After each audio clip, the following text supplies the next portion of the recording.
నమస్తే, welcome to our channel. నేను సిరి. మాజీ ఎమ్మెల్యే వల్లభనేని వంశీ అరెస్ట్ అయ్యారని చెప్పేసి అయితే సోషల్ మీడియాలో కావచ్చు, సామాజిక మాధ్యమంలో కావచ్చు, ఇంకా అన్నిట్లలో అయితే తన అరెస్ట్ గురించి అయితే వార్తలు అయితే గుప్పుమంటున్నాయి. కాకపోతే గన్నవరం పోలీసులు మాత్రం ఇందులో ఎలాంటి వాస్తవం లేదని చెప్పడం జరిగింది. అసలు మరి నిజంగానే అరెస్ట్ జరిగిందా లేదా, అసలు ఏం జరిగింది అనేది మనకు వివరించడానికి మనతో పాటు ఉన్నారు ప్రముఖ సీనియర్ జర్నలిస్ట్ దుర్గా కుమార్ గారు. నమస్కారం సార్. నమస్కారం మా సిరి, మన వీక్షకులు కూడా నమస్కారం. సరే, ఇప్పుడు చూస్తున్నట్టయితే వల్లభనేని వంశీ అరెస్ట్ అని చెప్పేసి అయితే సోషల్ మీడియాలో కావచ్చు, న్యూస్ ఛానల్స్లో కావచ్చు, ఎక్కడైనా తన్నదే కనబడుతుంది. హాట్ టాపిక్ అయిపోయింది. దేని గురించి అంటే టీడీపీ కార్యాలయాన్ని ధ్వంసం చేశారన్న దాంట్లోనైతే దీనిని ముద్దాయిగా చేర్చడం అయితే జరిగింది.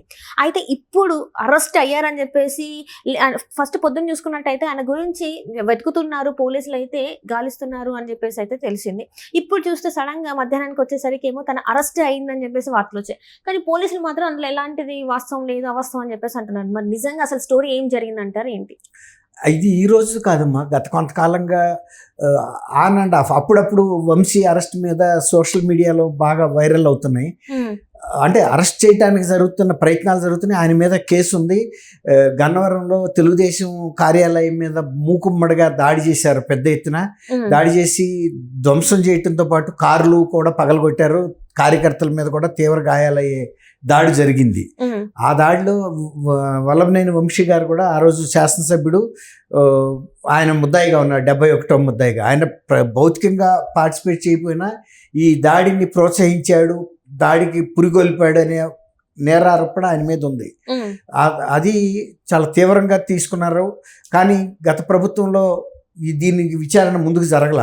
ఇదే కాదు, తెలుగుదేశం నాయకుల మీద జరిగిన దాడులు కానీ, ఆ కార్యాలయాల మీద జరిగిన దాడులు కానీ ముందుకు వెళ్ళలేదు. దీనిలాగానే అప్పట్లో కేంద్ర కార్యాలయం, తెలుగుదేశం మంగళగిరిలో రాష్ట్ర కార్యాలయం మీద కూడా దాడి జరిగింది. ఇంతకన్నా కూడా ఇంతలాగానే విధ్వంసం రెండు ఒకే స్థాయిలో జరిగినాయి. అదేం పెద్ద ఆఫీసు, ఇది ఇంకా కొద్దిగా చిన్న ఆఫీసు. ఉధృతి మాత్రం సేమ్.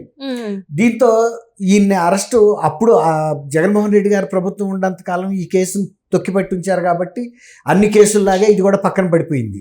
కానీ ఇప్పుడు మళ్ళీ ఈ కేసులన్నీ కూడా తిరగదోడుతున్నారు. అసలు అప్పుడు ఆగిపోయిన విచారణ పునఃప్రారంభిస్తున్నారు. అప్పుడు పూర్తిగా ఆగిపోయింది, అసలు ముందుకు వెళ్ళాల. ఇప్పుడు పునఃప్రారంభిస్తున్నారు కాబట్టి దీనికి సంబంధించిన ఆధారాలు, రుజువులు అన్నీ సేకరించారు. ఇప్పుడు వల్లభనేని వంశీ గారు గతంలో అమెరికాలో ఉండటం వలన కూడా ఈ కేసుకు సంబంధించి పురోగతి సాధించలేకపోయారు. ఇప్పుడు హైదరాబాద్లో ఉన్నాడని చెప్తున్నారు కొందరు, లేదు అమెరికాలో ఉన్నాడనేది కూడా కొంతమంది చెప్తున్నారు. ఇప్పుడు మీరు అన్నట్టు అరెస్ట్ అయ్యాడని కొన్ని వార్తా సంస్థలు కూడా చెప్తున్నాయి. ఆల్రెడీ ఆయన గన్నవరం వెళ్తా ఉండగా ఆయన్ని వెంబడించి గన్నవరం పోలీసులు అరెస్ట్ చేశారు. ఆయన్ని గన్నవరం తీసుకెళ్తున్నారని కూడా చెబుతున్నారు. ఎక్కడ అరెస్ట్ చేశారు, ఎక్కడికి తీసుకెళ్తున్నారు, గన్నవరం అయితే తీసుకెళ్తున్నట్టు వచ్చింది, కానీ ఆ వార్తలను పోలీసులు అయితే ధృవీకరించలేదు. కొంతమంది చెప్పేది ఏంటంటే ఆయన అమెరికాలో ఉన్నాడు కాబట్టి అరెస్ట్ అనేది కేవలం రూమర్ మాత్రమేను, అరెస్ట్ చేయలేదు అనేది చెబుతున్నారు. కానీ ఈ కేసులో ఆయన 71వ ముద్దాయిగా ఉండటం, తర్వాత ఆ రోజు జరిగిన దాడి ఉధృతిని బట్టి ఆయన 71వ ముద్దాయిగా ఉన్నా, 81వ ముద్దాయిగా ఉన్నా అరెస్ట్ అయితే చేయాల్సిందే. ఇప్పటికి 10-15 మందిని అరెస్ట్ ఆల్రెడీ చేశారు. ఇక మిగిలిన కూడా చేస్తారు. కొందరు పరారీలో ఉన్నట్టు తెలుస్తుంది. ఈయన ఒకవేళ కనుక అమెరికాలో ఉన్నా కూడా ఆయన్ని అరెస్ట్ చేయటానికి తగిన ఇచ్చేస్తారు ప్రయత్నాలు. లేకపోతే ఆయనకి ఇక్కడ చాలా ఆస్తులు ఉన్నాయి. హైదరాబాద్లో కానీ, విజయవాడలో కానీ, గన్నవరంలో కానీ చాలా ఆస్తులు ఉన్నాయి. ఆయన ఈ ఆస్తులు వదిలిపెట్టి పారిపోయే పరిస్థితి ఏమి ఉండదు. ఖచ్చితంగా రావాల్సి వస్తుంది. ఇంటి దగ్గర నోటీస్ అతికిచ్చినా కూడా వీళ్ళ ఫ్యామిలీ మెంబర్ చెప్తారు కాబట్టి ఆయన వచ్చి పోలీసు ముందు హాజరవుతాడు. ఒకవేళ కనుక పూర్తిగా తప్పించుకుని తిరగాలని కనుక ఆయన నిర్ణయించుకుని విజయ్ మాల్యా లాగా, నీరవ్ మోడీ లాగా లండన్లో కూర్చున్నా కూడా ఆయన ఆస్తుల్ని కనుక జప్తు చేసి, అతను దావూద్ ఇబ్రహీం ఆస్తులు కూడా అతను పారిపోయాడు కదా ఇక్కడ బాంబు దాడులు చేసి, తర్వాత దుబాయ్ పారిపోయాడు, ముందు పాకిస్తాన్ వెళ్ళాడు. కానీ ఆయన ఆస్తుల్ని జప్తు చేసి వేలం వేసేసి ఆ డబ్బుని ప్రభుత్వ ఖజానాలో జమ చేశారు. అటువంటి ఇది కూడా ఉన్నాయి, అవకాశాలు ఉన్నాయి. కాబట్టి అది 1-2 సార్లు చూస్తారు. ఒకవేళ కనుక నిజంగా ఈయన శాశ్వతంగా ఇక్కడికి రాకుండా తప్పించుకుని అమెరికాలోనే ఉండాడనే భావన కనుక కలిగితే, ఎన్నాళ్ళు ఉంటాడు అమెరికాలో, ఆయనకి వీసా ఉంటే ఉండొచ్చు కాక, కానీ ఇక్కడ కేసు ఉన్నప్పుడు ఇక్కడ హాజరవ్వాల్సిన బాధ్యత ఆయన మీద ఉంది. అవ్వలేని పక్షంలో కనుక ఒకటి రెండు నోటీసులు ఇచ్చి ఇక కనుక మీరు పోలీసు ముందు హాజరు కాకపోతే మీ ఆస్తులు జప్తు చేసి వాటిని వేలం కూడా చేస్తాము, దాన్ని ప్రభుత్వ ఖజానాకి జమ చేస్తామని కూడా నోటీసులు ఇస్తారు. రైట్. అంటే ఇక్కడ ఏంటంటే సార్ చాలా వరకు ఏంటంటే పోలీసులు ఇక్కడ హైదరాబాద్ లో గాలింపు చర్యలు చేశారు, హైదరాబాద్ లో ఉన్నారని తెలిసింది అని చెప్పేసి కూడా కొన్ని వార్తలు వస్తున్నాయి. మరి అందులో వాస్తవం లేదంటారా సార్? అంటే కుటుంబ సభ్యులతో ఇక్కడ ఉన్నారు అని చెప్పేసి వార్తలు వస్తున్నాయి. వాళ్ళ కుటుంబ సభ్యులు ఉన్నమాట వాస్తవం. ఆయన కూడా కొంతకాలం ఇక్కడ ఉన్నట్టు తెలుస్తుంది. 2-3 పోలీసు బృందాలు కూడా ఆయన కోసం చర్చ జరుగుతుంది ఇక్కడ. లేదని కాదు, పోలీసు చాలా తీవ్రంగానే తీసుకున్నారు ఈ కేసు.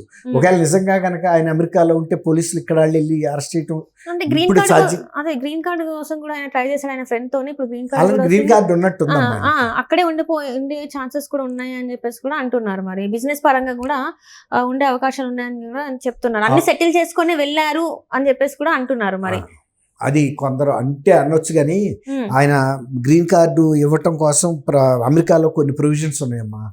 ఒక 10 కోట్లు ఎంతో పెట్టుబడి పెట్టాలి. అక్కడ పెట్టి ఒక 15 మందికో ఎంతమందికో లోకల్ అమెరికన్స్ కనుక ఉద్యోగం ఇస్తే అట్లాంటి ఎంటర్ప్రెన్యూర్స్ని అంటే ఔత్సాహిక పారిశ్రామికవేత్తలను ప్రోత్సహించే భాగంగా అమెరికా కూడా ఆకర్షిస్తుంది.